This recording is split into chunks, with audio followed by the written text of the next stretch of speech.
เห็นผู้ใหญ่เพิ่นซื้อดินให้บัดเจ้าของก็จะได้ห้องน้ำเป็นของตัวเองแน่เนาะตัวเองคือเห็นน้องปักจีนแล้วให้ไม่ได้นะเพิ่นก็ใหญ่ขึ้นทุกมื้อเลยเนาะโดยหนึ่งมาอันอาบน้ำอาบในมันก็ยากเนาะคืออยากให้เรื่อยแท้ตั้งพ่อเฮานี่บ่ให้อีกแหละโอ้ยดีใจแล้วแก่แล้วแก่แล้วดีใจว่าง่ายก็แค่แบบว่าบ่เคยได้เนาะพ่อเนาะใช่น้ำอีกได้พี่น้องเอ้ยไปเอากวักซองให้กันเบิ่งนี่แหละ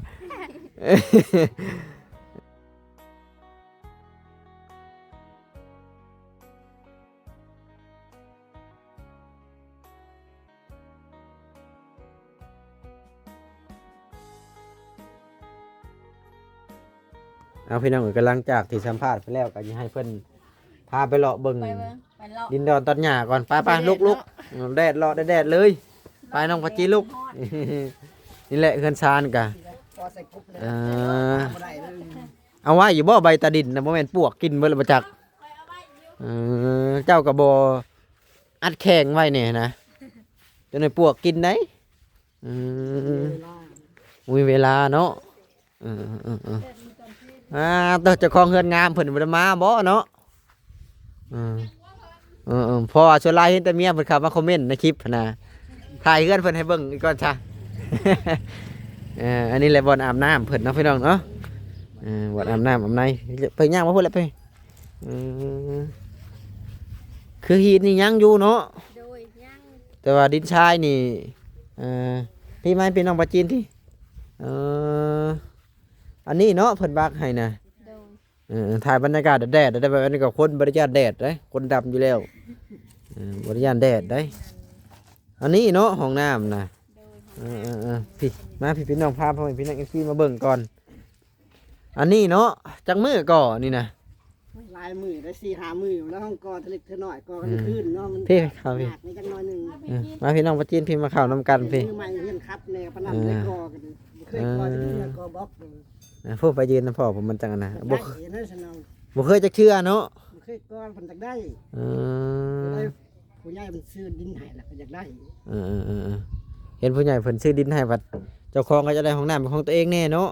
ตัวเองคือเห็นน้องปักจีนแล้วให้ไม่ได้นะเพิ่นก็ใหญ่ขึ้นทุกมื้อเลยเนาะหนึ่งมาอันอาบน้ำอาบในมันก็ยากเนาะคืออยากให้เรื่อยแท้ตั้งพ่อเฮานี่บ่ให้อีกแหละโอ้ยดีใจแล้วแก่แล้วแก่แล้วดีใจว่าง่ายก็แค่แบบว่าบ่เคยได้เนาะพ่อเนาะใช่น้ำอีกได้พี่น้องเอ้ยไปเอากวักซองให้กันเบิ่งนี่แหละคนน้ำตาตื้นแห้งกะลีพ่อเฮานี่เนาะแล้วขอเอายินกับไส้แล้วมันลาดนึงเพิ่นก็อยากได้ให้ลูกสาวเนาะพี่น้องเนาะเพราะว่าลูกสาวนี่ก็ลูกเลี้ยงนะพี่น้องแต่ว่าเราก็หักแบบลูกของเรานะเราเลี้ยงแต่อายุ12แต่อายุ2 ปีตอนนี้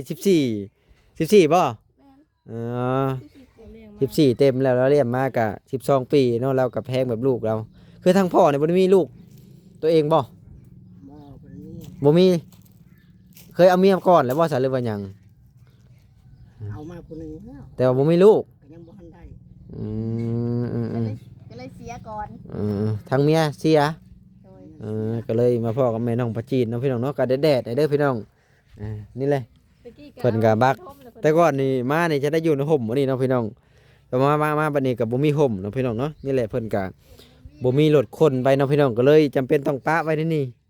ก็พาเพิ่นมาเบิ่งห้องน้ำเนาะพี่น้องบางทีทางผู้รักผู้ใหญ่เพิ่นก็บ่เป็นเด้อเรายังก็เราอยากได้แม่นก็บ่เป็นแล้วเพิ่นก็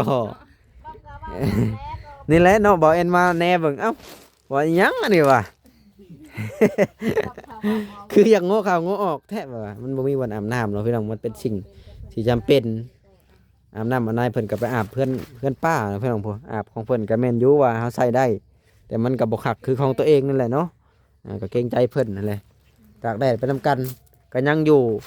บล็อกเนาะบล็อกประมาณ50แล้วก็วงกบแล้วก็ไม้48กับ4ยัวนี่ประมาณ6-7เซนน่าจะพอเนาะ6เซนเนาะบ่แอนแน่เบิ่งบ่แอนฮู้ได้นี่พอบ่แอนก็เป็นช่างคือกันพี่น้องเอ้ยแน่เบิ่งเล็กๆน้อย สร้างจะเป็นคือกันแต่ก็พอได้หั่นแหละเนาะพี่น้องเนาะแต่ว่าบ่ถนัดปานใดเรื่องผสมปูนนี่เป็นงานก่อสร้างมีแต่ให้ลุงบ่แม่นนะ บ่แม่นมีแต่ถนัดแต่นี่แหละก็กลับขึ้นมุงหลังคาอยู่เทิงผู้ตากแดดนะว่าง่ายสร้างตากแดดมากลายไปเข้าห่มไปแดดและดินดอนตอนหญ้ามากับสมัยเพิ่นได้พี่น้องมื้อนี้นี่แหละมาแต่นี่ทางกลางมันสิสวยจังหน่อยเนาะ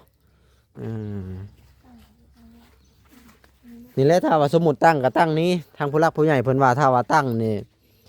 เพิ่นว่าก็บอกแอนถ้าว่าได้ตั้งนะพี่น้องเพิ่นว่าอยากมั่างตัวนั้นมามันสิมั่างบ่ได้เนาะเพราะว่ามั่างมันต้องมีบนอยู่บนนอนก่อนเนาะต้องให้อยู่ บนนอนก่อนยังจังได้มา มีบนอยู่บนนอนจังมั่างเนาะพี่น้องจักสิไปนอนใช้บัดนี้เนาะ โดย บางทีมันก็เฮ็ดมันก็ใช้เวลาโดนเติมเนาะมันก็บ่แม่นว่าสิข้าวเล็กข้าวเดียวเนาะพี่น้องแล้วดูยามฝนอีกเนาะพี่น้องถ้าว่าตั้งนี่ก็เอาโซนนี่พอดีเนาะบนนี่เนาะบนนี่เอาหน้ามันฮอดบนน้องปลาจีนน่ะเนาะหรือว่าทูดไปหน้าหรือว่าทูดมาลังก็ได้นะ บ่ถูกมาล้างเลยบ่ ทูดมาลังแหละ คนยันเฮ็ดเฮือนล้างเนี่ย อนาคตน้องปลาจีนได้ผัวเนาะ โดย ได้ผัวฝรั่ง โดยพวกพลัง ก็จะได้เฮ็ดเฮือนหลังใหญ่ก็มีแต่ว่าเฮาทูดมาบ่นี่บ่อนที่มันจำเป็นเนาะแล้วก็เฮ็ดเฮือนครัวอยู่นี่ก็ได้เนาะ โดย เฮ็ดเฮือนครัวนี่แหละก็ตั้งอยู่นี่ถ้าว่าสมมุติว่าได้นะมันก็ใกล้ห้องน้ำเพราะว่าดินมันก็ยาวอยู่พี่น้องเนาะก็สมมาพักควรอยู่ก็ได้อยู่ใกล้หมู่ใกล้คู่นี่แหละ บอกอันในวันแดดแล้วก็พ อื อ มแดดก็ย้าไว้แห้งแดดแล้วนี่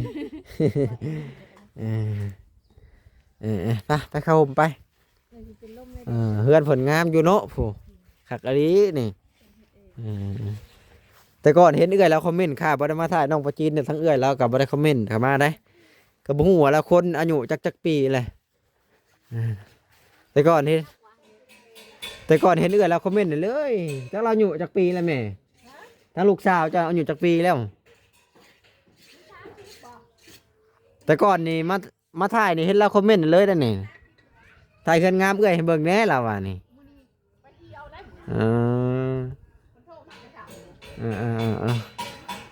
นี่แหละเนาะพี่น้องบ่มีบ่อนเฮ็ดอยู่เฮ็ดกินบ่อนอันนี้ก็อยู่พี่เลยเนาะพี่น้องเนาะไว้เครื่องไว้ของก็ไว้ในนี่แล้วก็นี่แหละบ่อนอันน่ะก็อยู่นี่ เก่าแตน ต้องนำไฟอยู่แล้วนี่ สั่งคนได้ แต่บ่จะสะทางนั้น เพิ่นเอามือขุดเอาเนาะถือว่าเก่ง ทาง เอามือขุดเอา มือพูดเอา โดยเสียมทางขึ้นเลย เอามือขุดเอาบ่เห็นจักเถื่ออยากเห็นอยู่เอามือขุดเอานี่อยากยืมเสียมเพิ่นไปขุดมันเด้เนาะก็สิคัก กูก็บ่เป็นได้เปิดสิเล็กเปิดช้อน สักเม็ดน้องประจิต8บ่8เม็ดบ่หรือ10เม็ด 6 เมตรปลายนะ 6 เม็ดนี่นะเสียม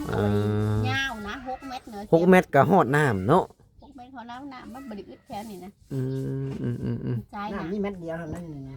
ขุดลงไปตื้นๆเห็นเลย ขุดลงไปกัน ใครซ่อมมันก็เห็นแล้วนี่นะ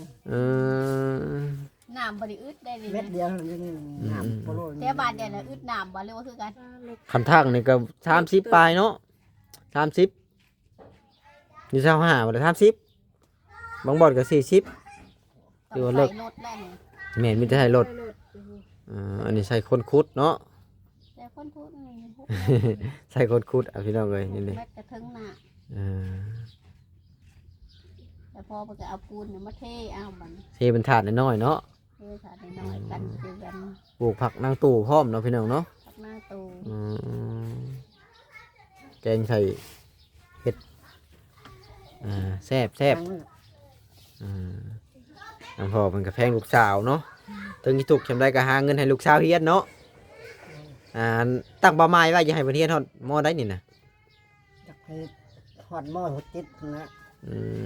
มอเจ็ดเลยจะให้เพิ่นย่าบ่หรือว่าจังได ยังบอกกันว่าแต่เพิ่นเองนะมันเป็นสิไปต่อมันบ่ไปกันอยากเงินบ่ถึง สิมีเงินส่งเพิ่นบ่ จังว่า มีบ่มีก็สู้ซนบ่ เบิ่งก่อนมัน มันฮอดขั้นใดเนาะ คันใด มันก็เว้าไปบ่ได้เนาะพี่น้อง ว่าไปยังบ่ทันได้ กันว่าหาอยู่ว่าไปก่อนผัดสิบ่ได้เนาะ บ่ได้ แต่รถก็ยังบ่มีขี่เลยนะ เออ รถคันเดียวสิยากกันประหยัดกันมาอยู่นะ เออ แต่ว่าจบม .4 แล้ววันนี้ไปต่อม .5 ม .6 นี่ก็คือเอารถให้เพิ่นแล้วบัดนี้นะ อืม มันจะได้รถอยู่จักคัน เรียนอยู่สวรรค์บ่นี่มัน จะเฮียนอยู่ให้บัดนี่ อยู่เทิง อยู่เพิ่นสินแล้ว วันพ้นชิม ไปม .5 ม .6 มันเขาเพิ่นสิน อยู่ทางหลังพุ่นเลยเนาะ เขาบรรทัดมันแล้วออก มันถาด พ้น พุ่น ชิม ชิมบ่ต้องพานมันถาดเงินของพุ่นชิม พ้นชิม ปีนี้อยู่ม .4 ได้ปีนี้ปีหน้าก็ม .5 อยู่บ้านพุ่นชิมเลย3 ปีปีละห้องละปี กระเบิดเงินลายเติบอยู่ได้น่ะ ม .7 นี่3 ปี อืม ม .4 นี่ยัง200,000ได้ค่าเพิ่มในอยู่ที่นี่ อยู่ใช้ก็คือกันนั่นแหละยกตัวอย่างเสื้อผ้าหน้าแพทย์นี่แหละปัจจุบันนี่ก็กับ่200,000ปลายหรือ100,000ปลายขึ้นไปนี่บ่ได้ใช้แพงหลาย แพงเป็นกับแพงหมดเป็นกับแพงหมด เป็นจังได๋ข้าวน้ำจำปายังพอได้กินอยู่บ่ปัจจุบันนี่ซะ พอได้กินอยู่พอเพิ่นซื้อมาอยู่ ซื้อมาเทื่อจักกิโล10โล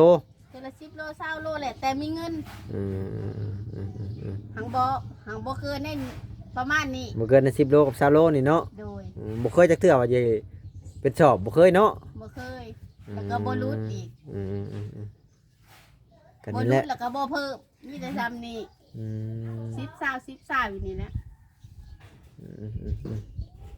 นี่แหละก็ฟังไปบางทีบุญวัฒนามาถึงแล้วก็เป็นไปได้หั่นนะ โดย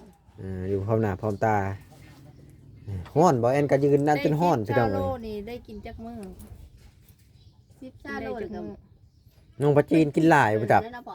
ปลาจีน บ่ได้มามื้อละถ้วยคือกันก็สุกเจ้านั่นแหละแล้วมื้อแรกมากินข้าวเย็นเอาเด้ เป็นหนึ่งในไซส์เดียวนี่ฮะ แน่นี่แหละเตา วันหนึ่งข้าวก็อยู่ในหน้าเลยพี่น้องอยู่ในนี่แหละ บ่ยาก ครอบครัวที่อบอุ่นนะพี่น้องยามนอนก็นอนชูนกันตลอดเสียที่แต่แม่วัดเอาลูกบ่ได้เนาะ บ่ได้แล้วข่อยมันล่ะ ถ้าเอาลูกได้เนี่ยโอ้ยลูกเต็มบ้านลาเต็มเมืองป่านนี่นะ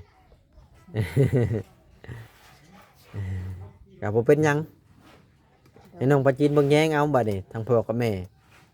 เพิ่นเลี้ยงมาแต่น้อยก็ตอบแทนบุญคุณพ่อบัดนี้ ลูกกับพ่อก็มาอยู่กับแม่กับพ่อบัดนี้ เฮ็ดนั่นได้ก็ได้นะเลี้ยงพ่อบัดนี้หาเงินเก่งๆใหญ่มาแล้วก็ได้เฮ็ดเงินที่ชาติให้พ่ออยู่บัดนี้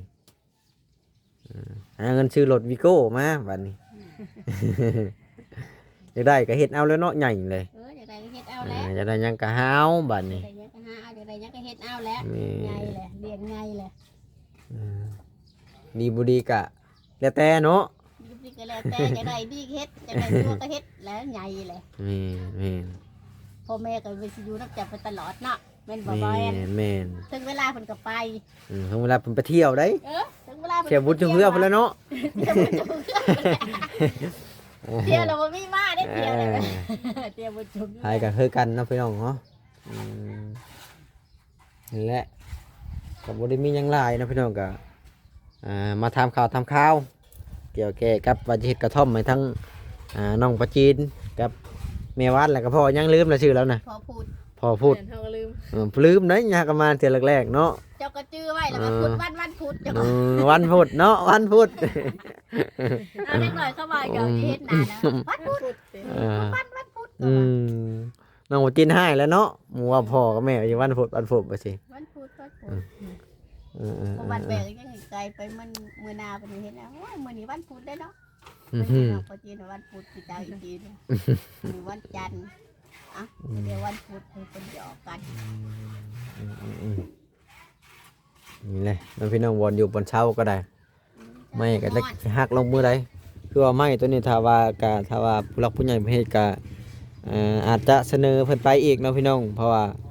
มันดอกเลยมันเข้า2 ปีแล้วตั้งแต่ซื้ออยู่ให้เพิ่นกระปกวายุเนาะพี่น้องแต่ว่ามันเป็นไม้เนื้ออ่อนมันก็เลยดอกมันถึกผล2 ผลแล้วนี่เนาะ